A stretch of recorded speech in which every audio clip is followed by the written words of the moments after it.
Also I want to say too, let me put this on my channel too, 'cause I try to put everything that's what's happening on the channel so it could be recorded.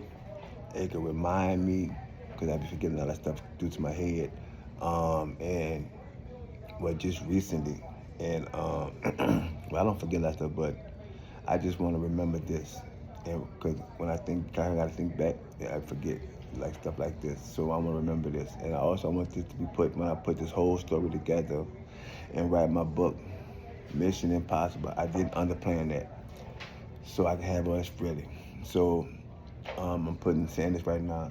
You know, out of all my lawyers, I had out of the 6 lawyers I had 2 meetings with the lawyers. Marco Lindsay, I had a meeting with her. We went. She came. That's when they offered me them 13 years, and I do 6 years at the house arrest. That was one meeting with her. I had another meeting with Mitchell. That was probably like last month, recently. That's 2 meetings. I haven't had, out of 6 lawyers, I only had 2 go downtown, 2 Lane and Broad, and had 1 or 2 meetings. 2 meetings, I think. Yeah, 2 meetings. Mitchell and Marco Lindsay. Now, I'm on a high profile case. Now, what attorney or public defender, public pretender, say when Mr. Reddick come down here, let's go over this chart, let's go over this police reports, and let's see what we got. You know what they tell me? It's like 5,000 pages, and it's a lot of paperwork, and I haven't went over it yet. You got to give me time. But when somebody gonna go over it? It took me to go over it, to get all these 3 folders out, like I've been telling y'all that I got out. That all they had to do was get the 3 folders out, and it's gonna tell you everything. So if they see what I see, it's supposed to been throw this out. But they haven't, so they let me know that they all working together, because they all eat together. That's all I can see. So I said that to say I haven't had no meetings, no serious meetings with no attorney. No attorney came to me and said, Mr. Reddick, let's sit down, let's go about with defense on how we gonna come at them. Nobody sat me down and said that to me. Nobody came and said, well, Mr. Reddick, this is how we gonna handle the case. They was always saying, you gotta get out the incompetency program, and then they're saying you gotta be yourself competent to stand trial. And now that I'm competent to stand trial, I haven't had but 1 meeting still. Ain't nobody telling me how they gonna fight this charge, how they gonna go at them with this, how they gonna come at them like that, how they gonna do this, how they gonna do that. And nobody said that. None of my 7 lawyers that I had said that. None of them. None of them said it. Now I got Mr. Mitchell, and I only had 1 meeting with Mr. Mitchell, and that was just to him. He wasn't talking like he was on my side at that meeting. He was asking me questions like, why? Can you think of any reason why the detective will lie on you?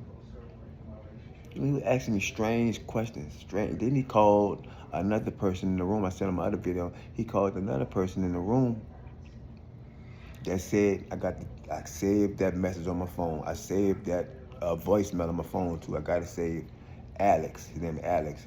He came in the room, which Alex told me on the voicemail that he's no longer my lawyer. Get in touch with Mitchell. So if you not my lawyer, why is you sitting in the room right now? Why are you giving feedback on this conversation right here? If you're not my lawyer. And then I wasn't looking at him, but my wife was looking at him. And everything that I was saying, my wife was like, babe, I didn't get a good vibe from him. Everything you were saying, he was just shaking his head and going, hmm. But I wasn't looking at him. My wife was looking at him. And she said, babe, every time you said something in a way that you got them, he was down in it. So that let me know he already not on my side, because he already told me he not on my case. And then I stopped him in the hallway going downstairs to the courtroom one day before I go out the door, and I went to talk to him, and he told me the same thing. I remember because his breath was stinking. And he was telling me that I'm not on your case.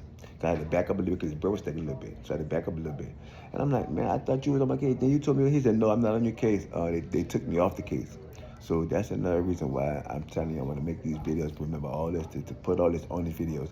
I haven't had no good meetings, no serious meetings to say how they're going to approach the case, how they're going to approach the defense. I mean the prosecutors. I haven't had that conversation. I haven't had not but 2 conversations with 2 lawyers, Marco Lindsay and Mitchell. All the rest of them I never sat down and talked with and say how they're going to approach this case. Even the 2 paid lawyers.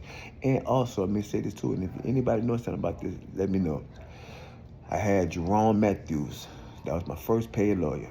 and I fired him because he got me in, he let them people indict me. If he would have showed all this paperwork that I got before in magistrate court, maybe I wouldn't got indicted for this charge because I'm on indictment. Maybe they wouldn't indicted me for this. So that's why when it was time to go to court, I fired him in front of the whole courtroom, and then they stopped the session. And Karen Herman said, "Is Mr. Reddick paying you?" I told this too, and he said, "Yeah, Mr. Reddick paying me cash money. Him and his wife paying me." So I fired him because he wasn't doing the right job. Now I want to say this: by me firing him when I first got him, how is that? Later on down the line, last year sometime, he came and stepped up for me because now he worked for the public defender's office. And only way that I was able to get out of Elms Jackson mental institution was for him, Jerome Matthews, to step up and say that I'm gonna step in for Mr. Reddick, and stand there for me. And the only way the judge said that I could come home, she said with her words, if Mr. Reddick, I know you fired Jerome Matthews, but if you want to come home from Jackson, he needs to take this case. He needs to stand up. You need somebody to stand in for you right now. So I had to let him stand in for me. Either they was gonna send me back to Jackson. So how you make me stand? How you make somebody stand stand on my case that I fired? And why is he working for Mac? There's just so much wrongdoing in this case, man. So the lawyer that I fired stepped in for me when it was time for me to get out the mental institution. And if he wouldn't stepped in for me, she was gonna send me back to Jackson. I think all that's wrong. I fired him. He wasn't no good. He wasn't doing what he was supposed to be doing. But now he got to step in for me, and I think that's conflict of interest. Something is bad about that. That don't sit right. So that's another thing, y'all. But I'm making these videos to keep up with everything. Because when it's time to write this book on how God has blessed my life and tell this wonderful story, it's gonna be so exciting.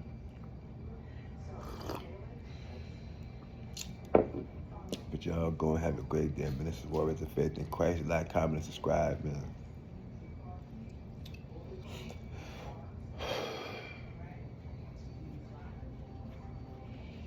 Look like it's gonna rain out there. I was supposed to go make some moves today, but all the week it look like it's gonna rain. Every time I'm trying to go downtown, it rain, man. But it's all right. God know what I need. God's been working stuff for me, so no worries. So y'all have a blessed day out there. Like, comment, subscribe. This is Warriors of Faith in Christ. I'm out.